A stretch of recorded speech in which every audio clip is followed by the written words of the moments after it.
ನಮಸ್ಕಾರ, ಹೇಗಿದ್ದೀರಿ ಎಲ್ಲರೂ? ನಾನು ಸುಬ್ರಹ್ಮಣ್ಯ ಎಸ್ ಹಂಡಿಗೆ. ಇವತ್ತೊಂದು ಇಂಟ್ರೆಸ್ಟಿಂಗ್ ವಿಚಾರ ನಾವೆಲ್ಲರೂ ಕೂಡ ಚರ್ಚೆ ಮಾಡಲೇಬೇಕಾಗಿರುವಂಥ ವಿಚಾರದೊಂದಿಗೆ ನಾನು ನಿಮ್ಮ ಮುಂದೆ ಬಂದಿದ್ದೇನೆ. ನಿಮ್ಮಲ್ಲಿ ಎಷ್ಟೋ ಜನರಿಗೆ ಈ ವಿಚಾರ ಗಮನಕ್ಕೆ ಬಂದಿರಲಿಕ್ಕಿಲ್ಲ. ಬೆಂಗಳೂರು ಮೈಸೂರು ರಾಷ್ಟ್ರೀಯ ಹೆದ್ದಾರಿ ಅಥವಾ ದಶಪಥ ಹೆದ್ದಾರಿಯಲ್ಲಿ ಟೋಲ್ ದರ ಹೆಚ್ಚಳ ಆಗಿದೆ. ಅದು ಕೂಡ ಸಾಮಾನ್ಯ ಅಲ್ಲ. 22% ಟೋಲ್ ದರವನ್ನು ಹೆಚ್ಚಳ ಮಾಡಲಾಗಿದೆ. 22% ಅಂದ್ರೆ ಅದೇನು ಸಾಮಾನ್ಯ ವಿಚಾರನೇನ್ರಿ? ನಾವು ಈಗಾಗಲೇ ಬೆಲೆ ಏರಿಕೆಯಿಂದ ತತ್ತರಿಸಿ ಹೋಗ್ತಾ ಇದ್ದೀವಿ. ಪೆಟ್ರೋಲ್ ರೇಟ್ ಜಾಸ್ತಿ, ಡೀಸೆಲ್ ರೇಟ್ ಜಾಸ್ತಿ, ಅಗತ್ಯ ವಸ್ತುಗಳ ಬೆಲೆ ಜಾಸ್ತಿ, ಎಲ್ಲದೂ ಕೂಡ ಜಾಸ್ತಿ. ಈ ಸತಿ ವಿದ್ಯುತ್ ಬಿಲ್ ನೋಡಿದ್ರೆ ಅದು ಕೂಡ ನಮಗೆ ಶಾಕ್ ಕೊಡ್ತಾ ಇದೆ. 1 to 2 ವಿದ್ಯುತ್ ಬಿಲ್ ಬರ್ತಾ ಇದೆ. ಕಟ್ಟೋದಕ್ಕೆ ಆಗೋದಿಲ್ಲ ಇರುವಂಥ ಪರಿಸ್ಥಿತಿ ಒಂದಷ್ಟು ಜನರಿಗಿದೆ. ಬಿಜೆಪಿಯವ್ರ ಮೇಲೆ ಕಾಂಗ್ರೆಸ್ನವ್ರು ಎತ್ತಾಗ್ತಿದ್ದಾರೆ, ಕಾಂಗ್ರೆಸ್ನವ್ರ ಮೇಲೆ ಬಿಜೆಪಿಯವ್ರು ಎತ್ತಾಗ್ತಿದ್ದಾರೆ. ಕೊನೆಗೆ KERC ಅದೊಂದು ಸ್ವಾಯತ್ತ ಸಂಸ್ಥೆ, ಅವರು ರೇಟ್ ಜಾಸ್ತಿ ಮಾಡಿದ್ರೆ ನಾವೇನು ಮಾಡೋದಕ್ಕಾಗುತ್ತೆ, ನಮ್ಮ ಕಂಟ್ರೋಲ್ ಇರೋದಿಲ್ಲ ಎನ್ನುವಂಥ ಮಾತನ್ನು ಹೇಳ್ತಿದ್ದಾರೆ. ಒಟ್ಟಾರೆಯಾಗಿ ಅವರವರ ರಾಜಕೀಯದಿಂದಾಗಿ ಬಲಿಪಶುಗಳಾಗ್ತಿರೋದು ಮಾತ್ರ ನಾವು. ಬೆಲೆ ಏರಿಕೆಯಿಂದ ನಾವೆಲ್ಲರೂ ಕೂಡ ತತ್ತರಿಸಿ ಹೋಗ್ತಾ ಇದ್ದೀವಿ. ಇದ್ರ ನಡುವೆ ಇದೀಗ ಶಾಕ್ ಕೊಡ್ತಾ ಇರೋದು ಅಂದ್ರೆ, ನಾನು ಈಗಾಗಲೇ ಪ್ರಸ್ತಾಪ ಮಾಡಿರುವ ಹಾಗೆ ಬೆಂಗಳೂರು ಮೈಸೂರು ರಾಷ್ಟ್ರೀಯ ಹೆದ್ದಾರಿ ಅಥವಾ ದಶಪಥ ಹೆದ್ದಾರಿಯಲ್ಲಿ ಟೋಲ್ ದರ ಹೆಚ್ಚಳ ಆಗಿದ್ದು. ಮಾರ್ಚ್ 12ನೇ ತಾರೀಕು ಈ ದಶಪಥ ಹೆದ್ದಾರಿ ಉದ್ಘಾಟನೆ ಆಗುತ್ತೆ. 14ನೇ ತಾರೀಕಿನಿಂದ ಟೋಲ್ ಸಂಗ್ರಹವೂ ಕೂಡ ಶುರುವಾಗುತ್ತೆ. ಏಪ್ರಿಲ್ 1ನೇ ತಾರೀಕಿಗೆ ಈ ರಾಷ್ಟ್ರೀಯ ಹೆದ್ದಾರಿ ಉದ್ಘಾಟನೆಗೆ ಬಹಳ ದಿನ ಏನಾಗಿರಲಿಲ್ಲ, ಏನೊಂದು 17ರಿಂದ 18 ದಿನ ಆಗಿತ್ತು. ಅಷ್ಟೊತ್ತಿಗಾಗಲೇ ಟೋಲ್ ದರವನ್ನು ದುಪ್ಪಟ್ಟು ಮಾಡಿಬಿಟ್ರು. 22% ರಾಷ್ಟ್ರೀಯ ಹೆದ್ದಾರಿ ಪ್ರಾಧಿಕಾರ ಜಾಸ್ತಿ ಮಾಡಿಬಿಡ್ತು.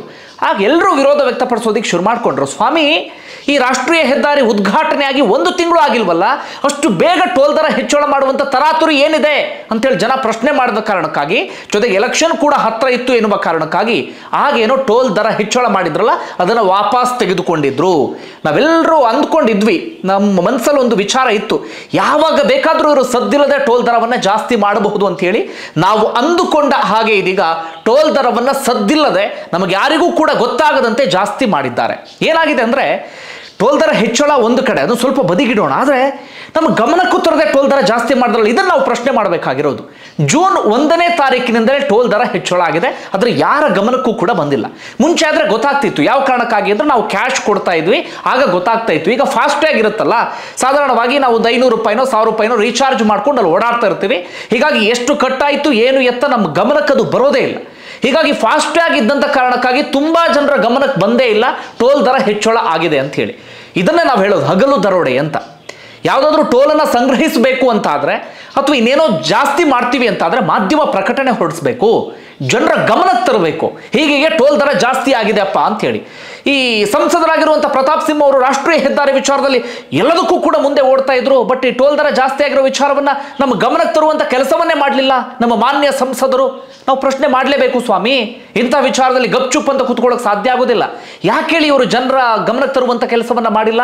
ಗೊತ್ತಿತ್ತು ಇವರಿಗೆ ಜನ ರೊಚ್ಚಿಗೆ ಹೇಳ್ತಾರೆ ಅಥವಾ ಒಂದಷ್ಟು ವಿಚಾರಗಳು ಬೇರೆ ಕಡೆಗೆ ಹೋಗ್ಬಿಡ್ತವೆ ಎನ್ನುವ ಕಾರಣಕ್ಕಾಗಿ ಇವರ್ಯಾರು ಕೂಡ ನಮ್ಮ ಗಮನಕ್ಕೆ ತರಲಿಲ್ಲ.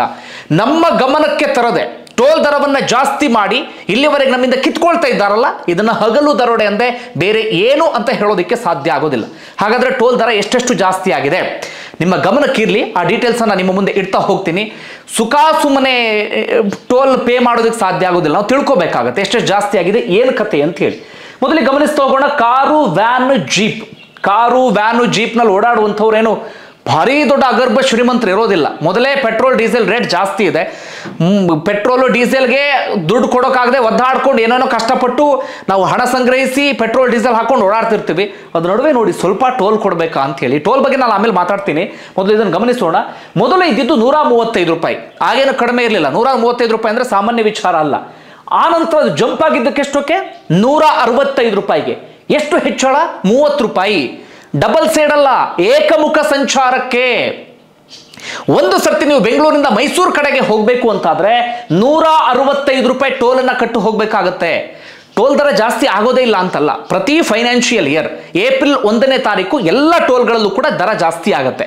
ಕೇವಲ ನಮ್ಮ ಬೆಂಗಳೂರು ರಾಷ್ಟ್ರೀಯ ಹೆದ್ದಾರಿಯಲ್ಲಿ ಮಾತ್ರ ಅಲ್ಲ, ಎಲ್ಲ ಕಡೆಗಳಲ್ಲೂ ಕೂಡ ಆಗುತ್ತೆ. ಆದರೆ ಈ ರಾಷ್ಟ್ರೀಯ ಹೆದ್ದಾರಿ ಉದ್ಘಾಟನೆಯಾಗಿ ಏನು 4 ತಿಂಗಳಾಗಿರ್ಬೋದಲ್ಲ, ಈ ಒಂದು ಫೈನಾನ್ಷಿಯಲ್ ಇಯರ್ ಕಂಪ್ಲೀಟ್ ಆಗಬೇಕಲ್ಲ ಟೋಲ್ ದರವನ್ನು ಜಾಸ್ತಿ ಮಾಡಬೇಕು ಅಂತಾದರೆ.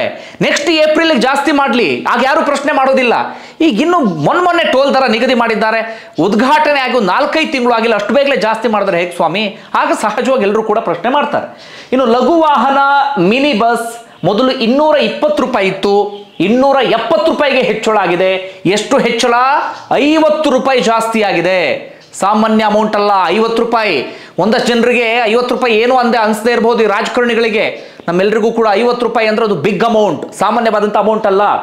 ಇನ್ನು ಟ್ರಕ್, ಬಸ್, 2 ಆಕ್ಸೆಲ್ ವಾಹನ ಸ್ವಲ್ಪ ದೊಡ್ಡ ವೆಹಿಕಲ್ಗಳು ಮೊದಲು 460 ರೂಪಾಯಿ ಇತ್ತು, ನಂತರ 565 ರೂಪಾಯಿ ಆಗಿದೆ. ಎಷ್ಟು ಹೆಚ್ಚಳ? 105. ಮಗದೊಮ್ಮೆ ಹೇಳ್ತೀನಿ, ಇದು ಏಕಮುಖ ಸಂಚಾರಕ್ಕೆ, ಡಬಲ್ ಸೈಡ್ ಅಲ್ಲ, ಏಕಮುಖ ಸಂಚಾರಕ್ಕೆ ನೀವು ಇಷ್ಟು ಜಾಸ್ತಿ ಕೊಡಬೇಕಾಗತ್ತೆ.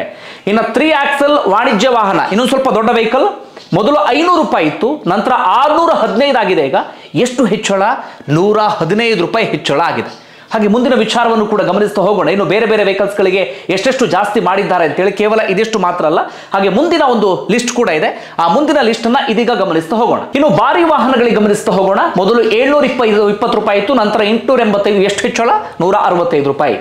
7 ಅಥವಾ ಅದಕ್ಕಿಂತ ಹೆಚ್ಚಿನ ಆಕ್ಸೆಲ್ ವಾಹನಗಳು, ತುಂಬಾ ಲಾಂಗ್ ಇರ್ತಾವಲ್ಲ ವೆಹಿಕಲ್ಗಳು, 880 ಇತ್ತು, ನಂತರ 1080. ಈಗ ಎಷ್ಟು ಹೆಚ್ಚಳ ಆಗಿದೆ? 200 ರೂಪಾಯಿ ಹೆಚ್ಚಳ ಆಗಿದೆ. ನಾನು ಮತ್ತೆ ಹೇಳ್ತಾ ಇದ್ದೀನಿ, ಇದೆಲ್ಲವೂ ಕೂಡ ಏಕಮುಖ ಸಂಚಾರಕ್ಕೆ ಇಷ್ಟು ಜಾಸ್ತಿ ಮಾಡಿದ್ದಾರೆ.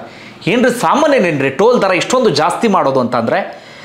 ಇದಕ್ಕೆ ಉಡಾಫೆ ಉತ್ತರ ಕೊಡ್ಬೋದು ಒಂದಷ್ಟು ಜನ. ಹಾಗಾದ್ರೆ ನೀವು ಈ ಹೊಸ ರಾಷ್ಟ್ರೀಯ ಹೆದ್ದಾರಿಯಲ್ಲಿ ಓಡಾಡಬೇಡಿ, ನೀವು ಹಳೆ ರೋಡ್ ಇತ್ತಲ್ಲ ಅದರಲ್ಲೇ ಹೋಗಿ ಅಂತ ಹೇಳಿ. ಇದು ಯಾರ್ದು ನಿಮ್ಮನೆ ದುಡ್ಡನ್ನು ತಂದು ರಸ್ತೆ ಮಾಡಿಲ್ಲ.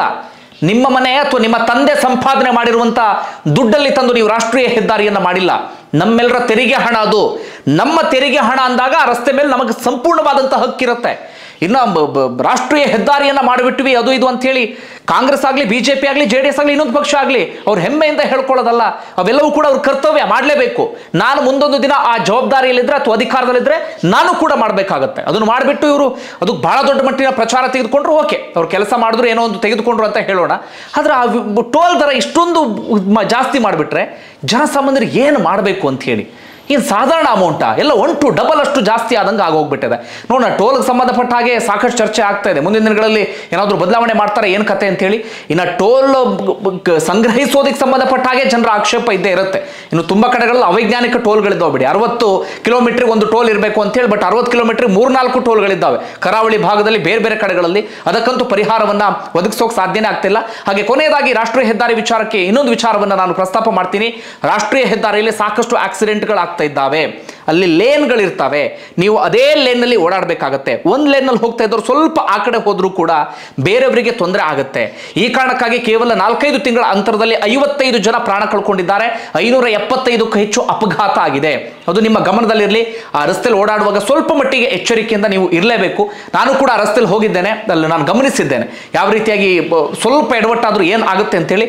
ಜೊತೆಗೆ ಪ್ರತಾಪ್ ಸಿಂಹ ಅವರು ಇವತ್ತು ಈ ವಿಚಾರಕ್ಕೆ ಸಂಬಂಧಪಟ್ಟ ಹಾಗೆ ಪ್ರಶ್ನೆ ಮಾಡ್ತಾ ಇದ್ದಾಗೆ ತಮ್ಮನ್ನು ತಾವು ಪೂರ್ಣ ಪ್ರಮಾಣದಲ್ಲಿ ಸಮರ್ಥನೆ ಮಾಡಿಕೊಂಡ್ರು. ಹೌದು, ಟೋಲ್ ದರ ಜಾಸ್ತಿ ಆಗಿದೆ, ಫೈನಾನ್ಷಿಯಲ್ ಇಯರ್ ಹಾಗೆ ಹೀಗೆ ಅಂತ ಹೇಳಿದ್ರು. ಪ್ರತಾಪ್ ಸಿಂಹ ಅವರು ಇದಕ್ಕೆ ಉತ್ತರ ಕೊಡಲೇಬೇಕಾಗುತ್ತೆ. ಯಾಕಂದ್ರೆ ರಾಷ್ಟ್ರೀಯ ಹೆದ್ದಾರಿ ಕ್ರೆಡಿಟ್ ವಿಚಾರದಲ್ಲಿ ಬಹಳ ಮುಂದೆ ಕಾಣಿಸ್ಕೊಳ್ತಾ ಇದ್ರು, ಬಹಳ ದೊಡ್ಡ ಮಟ್ಟಿಗೆ ವಾಯ್ಸ್ ರೈಸ್ ಮಾಡ್ತಾ ಇದ್ರು. ಈಗ ಟೋಲ್ ದರ ಹೆಚ್ಚಳ ಆದಾಗ್ಲೂ ಕೂಡ ಅವರೇ ಜವಾಬ್ದಾರಿ ತೆಗೆದುಕೊಳ್ಬೇಕಾಗತ್ತೆ. ಪ್ರತಾಪ್ ಸಿಂಹ ಅವರೇ ಇದಕ್ಕೆ ಉತ್ತರವನ್ನು ಕೂಡ ಕೊಡಬೇಕಾಗತ್ತೆ. ಇವತ್ತು ಪ್ರಶ್ನೆ ಬರ್ತಾ ಇದ್ದ ಹಾಗೆ ವಿದ್ಯುತ್ ದರ ಹಾಗೆ ಹೀಗೆ ಅಂತೇಳಿ ಬೇರೆ ಕಡೆಗೆ ಡೈವರ್ಟ್ ಮಾಡುವಂತ ಕೆಲಸವನ್ನ ಮಾಡಿದ್ರು. ಡೈವರ್ಟ್ ಮಾಡೋದಕ್ಕೆ ಆಗೋದಿಲ್ಲ. ರಾಷ್ಟ್ರೀಯ ಹೆದ್ದಾರಿ ಪ್ರಾಧಿಕಾರ ಟೋಲ್ ದರವನ್ನು ಜಾಸ್ತಿ ಮಾಡಿದೆ. ಇದರ ಜವಾಬ್ದಾರಿಯನ್ನ ಸಂಸದರು ಕೂಡ ತೆಗೆದುಕೊಳ್ಬೇಕಾಗತ್ತೆ. ನೋಡೋಣ ಎಲ್ಲಿವರೆಗೆ ಹೋಗಿ ತಲುಪುತ್ತೆ ಈ ವಿಚಾರ ಅಂತೇಳಿ. ಬಂಧುಗಳೇ, ನಿಮಗೆ ಏನು ಅನ್ಸುತ್ತೆ ಕಮೆಂಟ್ ಮಾಡಿ ತಿಳಿಸಿ. ನಿಮ್ಮ ಅಭಿಪ್ರಾಯ ಬಹಳ ಮುಖ್ಯ. ಧನ್ಯವಾದಗಳು ವಿಡಿಯೋ ನೋಡಿದ್ದಕ್ಕಾಗಿ.